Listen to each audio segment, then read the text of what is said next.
Okay class, आज हम लोग सीखेंगे sum of n terms of an AP को निकालना। हमने लास्ट क्लास में an के बारे में पढ़ा था, जनरल टर्म निकालने का। आज हम सीखेंगे सम कैसे निकाले जाए अगर एपी में टर्म्स है और उनका एडिशन करना है हमें। ठीक है, तो जैसे अगर हम टर्म्स माने मेरे को Sn निकालना है, ठीक है, मेरे को Sn निकालना है of a1 plus a2 plus a3 up to an terms तक का। ठीक है ना। अब देखो मैं Sn को ऐसे लिखूं, सीधा लिखूं या उल्टा लिखूं, बात तो एक ही रहती है ना। मैं a1 से लेके an तक का एडिशन करूं या an से लेके a1 तक का एडिशन करूं, कोई फर्क तो नहीं पड़ता। तो मैं इसको ऐसे भी लिख सकता हूं, Sn is equal to an plus an minus 1 plus an minus 2 up to last क्या हो जाएगा a1, है ना। अब अगर मैं दोनों सीरीज को यहाँ पर ऐड कर दूं, ठीक है ना, एडिंग बोथ द सीरीज, ठीक है, तो इन दोनों का सम क्या बनेगा 2s1 और यहाँ क्या आ जाएगा a1 plus an plus a2 plus an minus 2 plus ऐसे चलते चलते लास्ट हो जाएगा an प्लस a1।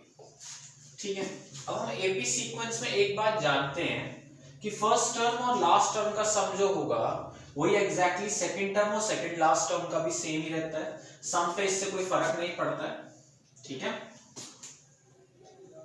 तो अगर उस सीक्वेंस को हम लोग फॉलो करें, क्योंकि देखो एग्जांपल के तौर पे अगर एक सीरीज होती 1, 2, 3, 4, ठीक है ना, तो 1 प्लस 4 भी 5 ही होता है, ठीक है ना, और 3 प्लस 2 भी 5 ही होता है।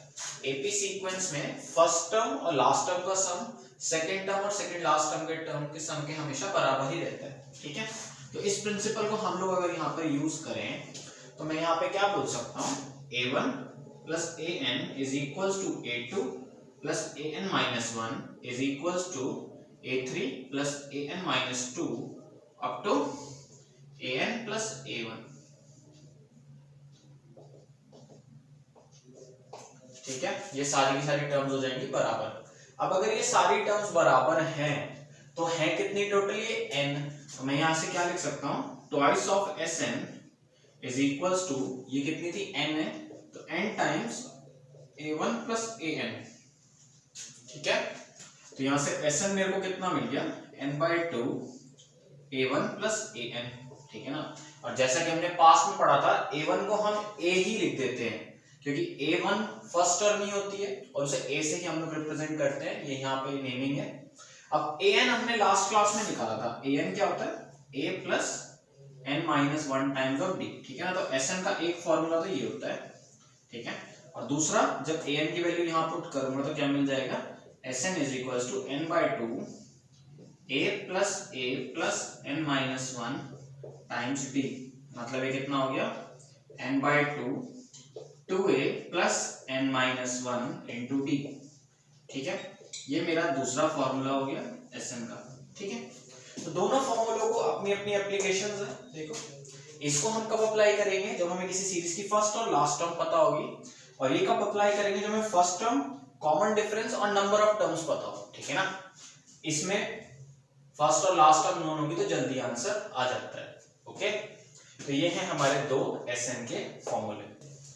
ओके क्लास, अब जैसे Sn पे क्वेश्चन देखें हम लोग, वो कह रहा है डिग्री फाइंड करनी है हमें अगर ये सारे के सारे बाइनोमियल्स आपस में मल्टीप्लाई होते हैं। ठीक है ना, अगर ये सारे बाइनोमियल्स आपस में मल्टीप्लाई होंगे तो क्या होगा, देखो हाईएस्ट पावर ऑफ x ही होती है डिग्री। तो देखो ये x जब x की पावर 6, x की पावर 11, x की पावर 101 तक, जब तक ऐसे ये मल्टीप्लाई होता रहेगा सबकी पावर ऐड हो जाएंगी, तो हाईएस्ट डिग्री तो वही होगी जब ये टर्म इससे इससे ऐसे करते करते करते लास्ट तक मल्टीप्लाई होके x की पावर 101 से मल्टीप्लाई ना हो जाए। ठीक है, तो हाईएस्ट डिग्री के लिए क्या होगा, फॉर हाईएस्ट डिग्री मैं क्या बोल सकता हूं, x की power 1 plus 6 plus 11 plus up to 101 तक का जो सम होगा वही मेरी हाईएस्ट पावर होगी। अब चेक करते हैं क्या ये सीक्वेंस एपी में है। देखो 6 से 1 तक का डिफरेंस 5 का है, 11 से 6 तक का भी डिफरेंस 5 का है, तो ये पक्का सीरीज एपी में है। ठीक है ना, तो सबसे पहले मुझे क्या निकालना पड़ेगा इसमें, नंबर ऑफ टर्म्स, क्योंकि जब तक नंबर ऑफ टर्म्स नहीं पता होंगी मैं सम कैसे निकालूं। तो an लगा लेते हैं, an is equals to a plus n minus 1 into D होता है है ना। an डाल दो, कितना है 101, लास्ट टर्म 101 है, पहली टर्म 1 है, plus n minus 1 time d कितना है 5, ठीक है। 100 minus 1 100 minus 1 100 equals to n minus 1 into 5, ठीक है ना। 5 के टेबल से कितने जा पे 20 पे, तो n बराबर कितना हो गया 21, ठीक है। मतलब इसमें टोटल नंबर ऑफ टर्म्स कितने हैं 21। तब Sn क्या होगा, Sn होता है, इसमें देखो हमें लास्ट टर्म पता है तो हम डायरेक्टली ये वाला फॉर्मूला लगा सकते हैं, है ना, हमें इसे लगाने की कोई नीड नहीं है। तो क्या होगा Sn is equals to n/2 a plus an, ठीक है। n आया 21/2, a है मेरा 1 प्लस an कितना था लास्ट टर्म 101, तो ये कितना हो गया 21 इंटू 102 डिवाइडेड बाय 2, 2 के टेबल में घटा 51 जा पे, अब 21 इंटू 51 अगर हम लोग कर लेंगे तो हमें अपना आंसर मिल जाएगा, जो कितना होता है 1071, ठीक है। 21 इंटू 51 इज इक्वल्स टू 1071, ठीक है। ओके क्लास, चलो एक और प्रॉब्लम देखते हैं Sn के ऊपर। क्वेश्चन कह रहा है find the sum of first 24 terms of the AP, हमें इसमें पहली 24 टर्मों का सम निकालना है। If it is known that A1 plus A5 plus A10 plus A15 plus A20 plus A24 equals to 225, ये गिवन है। तो देखो इस क्वेश्चन में हम लोग क्या कर सकते हैं, देखो A1 को तो A ही लिख देते हैं, ठीक है ना, ये तो A हो गया, प्लस A5 को क्या लिखा जा सकता है A प्लस 4D लिख सकता हूँ इसको, क्यों, क्योंकि A5 में अगर an का फॉर्मूला लगाएं क्या होता है, वो जब हमने यहाँ पे लिखा था a plus n minus 1 into D होता है, तो 5 सब्सक्रिप्ट में, तो 5 माइनस 1 यहाँ पे क्या कर देगा 4। सिमिलरली A10 को क्या लिख सकता हूँ a plus 9d plus a plus 14d plus a plus 19d plus a plus 23d equals to 225, ठीक है ना। तो टोटल a कितने हो गए मेरे पास 1 2 3 4 5 6, तो टोटल 6 तो मेरे पास a हो गए, प्लस d कितना होगा 4 9 14 19 23, इन सब का सम होता है, सम निकाल लेते हैं 23 19 14 9 एंड 4, ठीक है ना। 1 2 3 4 5, टोटल 5 ही है, ठीक है। तो 9 प्लस 9 18, 18 प्लस 8 कितना आता है 26, 26 प्लस 3 29, ठीक है। 2 प्लस 2 4 प्लस 1 5 प्लस 1 6 69, ठीक है, प्लस 69d इक्वल्स टू 225, ठीक है। अब इसका पूरा सम आ गया हमारे पास 225। एक काम करते हैं, उसे कॉमन ले लेते हैं, दोनों किसके टेबल में आते हैं 3 के टेबल में आते हैं, 3 कॉमन लिया तो अंदर क्या हो जाए 2a प्लस यहाँ पे 69 3 के टेबल में कितने पे जाएगा 23, d इक्वल्स टू 225, ठीक है।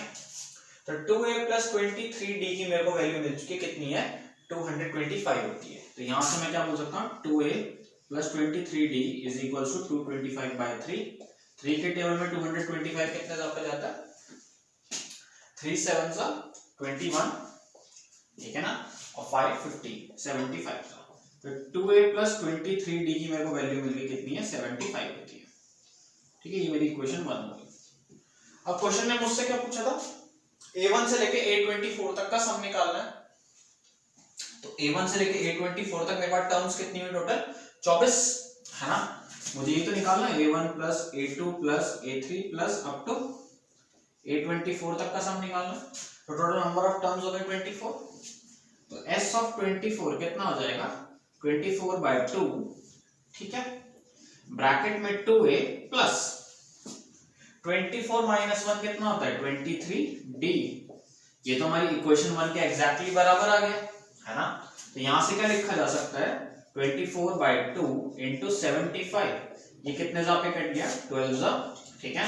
अब मेरे को क्या निकालना है 75 इंटू 12, ये मेरा आंसर है, 5 2 जा 10, 7 2 जा 14 प्लस 1 15, ठीक है, इंटू 5 and 7 0 10 900, ठीक है। तो हमारा आंसर क्या होगा यहाँ से 900, मतलब a1 से लेके a24 तक का सम कितना आने वाला है 900, ठीक है। तो इजी क्वेश्चन था, बस यहाँ पर ट्रिक की पार्ट यही था कि इससे हमें ये कंडीशन बनानी थी और इस कंडीशन का यूज सीखना था। ठीक है, तो इस टाइप के क्वेश्चंस हमारे सम वाले प्रॉब्लम्स में आते हैं। ओके ओके क्लास, अगला हमारा टॉपिक है अरिथमेटिक मीन। अब अरिथमेटिक मीन का मतलब होता है हमें क्या करना है, दो नंबर्स होंगे उनके बीच की जो मीन वैल्यू होगी उसको कैलकुलेट करना सीखना है। ठीक है, अब इसमें होता क्या है, अगर सिर्फ दो नंबरों के बीच में एक नंबर इंसर्ट कर दिया जाएगा तो वो उनका ऑटोमेटिकली अरिथमेटिक मीन हो जाएगा। लेकिन अगर बहुत सारे अरिथमेटिक मीन्स में इंसर्ट कर दूं, मतलब वो अपने आप ही एक दूसरे के भी मीन्स हैं एक दूसरे के साथ, तो उस केस में भी हमें इसे सीखना है। अब जैसे कि समझने की बात है, अगर मेरे पास दो नंबर थे a और b, ठीक है ना, मैंने a और b के बीच में n अरिथमेटिक मीन्स इंसर्ट किए, मतलब a, a1, a2, a3, ऐसे करते करते an अरिथमेटिक मीन्स मैंने इंसर्ट किए।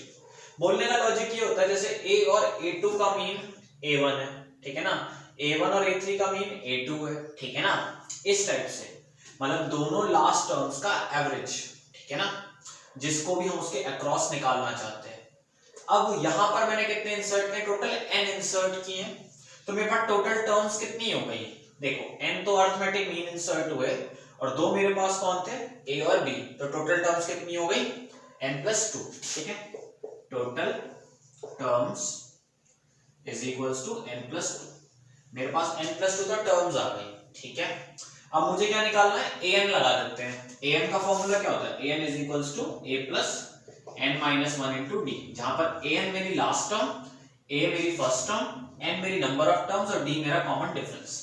अब देखो इस AP सीक्वेंस में मुझे d नहीं पता है ना, d फाइंड करते हैं, लेकिन मुझे n पता है, नंबर ऑफ टर्म्स पता है, a पता है, फर्स्ट टर्म पता होगी और लास्ट टर्म भी b पता है, तो क्या लिख सकता हूं, b is equals to a plus n की जगह क्या आएगा, n+2, क्योंकि टोटल नंबर ऑफ टर्म्स है n+2 माइनस 1 इंटू डी मेरे को इवेलुएट करना है। ठीक है, तो b minus a is equals to, यहाँ पे कितना हो जाएगा, n+1 इंटू डी, तो यहाँ से d कितना आया मेरा, b minus a over n+1। ठीक है, अब अगर बात करी जाए पहला अरिथमेटिक मीन, पहला अरिथमेटिक मीन क्या होता है, a प्लस डी, मतलब a1 की वैल्यू हो जाएगी a प्लस डी के बराबर। अब a तो एज इट इज ही रहेगा, d डाल देते हैं, ऊपर से निकाला b minus a n+1। Similarly दूसरा अरिथमेटिक मीन क्या होगा, a प्लस 2d, मतलब वो कितना हो जाएगा, a plus twice of b minus a over n+1। ठीक है ना, अगर इस सिमिलर ट्रेंड को हम लोग फॉलो करें तो an क्या होगा, देखो a1 तो d मल्टीप्लाइड बाय 1 था, a2 तो d मल्टीप्लाइड बाय 2 था, तो an क्या हो जाएगा, a plus n into D, मतलब a plus n times of b minus a over n+1। ठीक है, मैंने सारे के सारे अरिथमेटिक मीन यहां से निकाल लिए, a1 a2 से लेके an तक। अब इसका एक स्पेशल केस होता है अगर सिर्फ तीन ही नंबर हो, मतलब सोचो a, a1 और d हो, सिर्फ b हो सिर्फ, ठीक है, अगर तीन ही मेरे पास सिर्फ नंबर्स हैं तो उनके बीच का वाला वैल्यू क्या होगी, वो अरिथमेटिक मीन ऑटोमेटिकली हो जाएगी। तो इसको निकाला कैसे जाएगा आखिर, देखो अगर ये तीनों के तीनों AP में है तो कॉमन डिफरेंस तो सेम रहना चाहिए, है ना, तो इंप्लाइज क्या होगा, a माइनस a, मतलब this minus this must equals to b minus a। ठीक है, a को लेफ्ट साइड लाए, a plus a is equals to a plus b, तो twice of a is equals to a plus b, तो a बराबर a plus b by 2। ठीक है, मतलब अगर 3 टर्म्स आर इन AP, अगर कोई कह देता 3 टर्म्स आर इन AP, तो उनका अरिथमेटिक मीन कौन होगा, उनकी जस्ट मिडिल वाली टर्म। ठीक है ना, ठीक है, तो ये निकालना थोड़ा आसान होता है, जो 3 टर्म्स के बारे में बोलेगा तो मिडिल टर्म को सीधा हम a प्लस b बाय 2 लिख देंगे। ठीक है, तो ये और ये हमें जानना इंपॉर्टेंट है क्योंकि इसके ऊपर अच्छे अच्छे क्वेश्चंस बन जाते हैं। इस पे प्रॉपर्टी भी हम लोग कर लेते हैं। देखो हमें निकालना सीखना है a1 plus a2 plus a3 up to an तक का सम निकालना सीखना है, मतलब इसके जितने भी अरिथमेटिक मीन हमने इंसर्ट किए उन सारे अरिथमेटिक मीन्स का मुझे क्या चाहिए, सम चाहिए। अब देखो ये टोटल है कितने, n, है ना, तो क्या लिख सकता हूं, n by 2 a plus l, अभी सम का हमने फॉर्मूला पढ़ा था, तो हो जाएगा a1 प्लस an।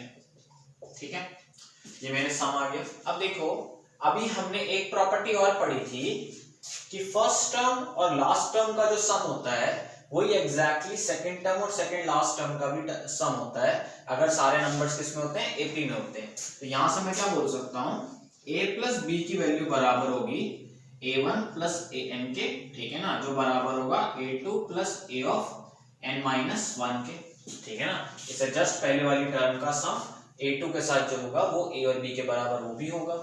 तो यहां से मैं क्या बोल सकता हूं, ये मेरी वैल्यू किसके बराबर हो जाएगी, a प्लस बी के। तो ऊपर मैं लिख सकता हूं n/2 of a plus B, है ना। लेकिन a प्लस b/2 आखिर था क्या, अर्थमेटिक मीन था किन का, n टर्म्स का। तो इनको मैं क्या लिख सकता हूं डायरेक्टली na, ठीक है ना, जहां पे a मेरा क्या है, arithmetic mean of the first and last term, ठीक है। तो यहां से मैं बता सकता हूं, एक फॉर्मूला बना लिया, a1 से लेके अगर मैं n अर्थमेटिक मीन इंसर्ट करता हूं, उन सब अर्थमेटिक मीन्स का सम होता है n times of arithmetic mean of first and last term, ठीक है ना। ये एक इंपॉर्टेंट प्रॉपर्टी है जिसका आगे चल के हम लोग यूज देखेंगे, ओके।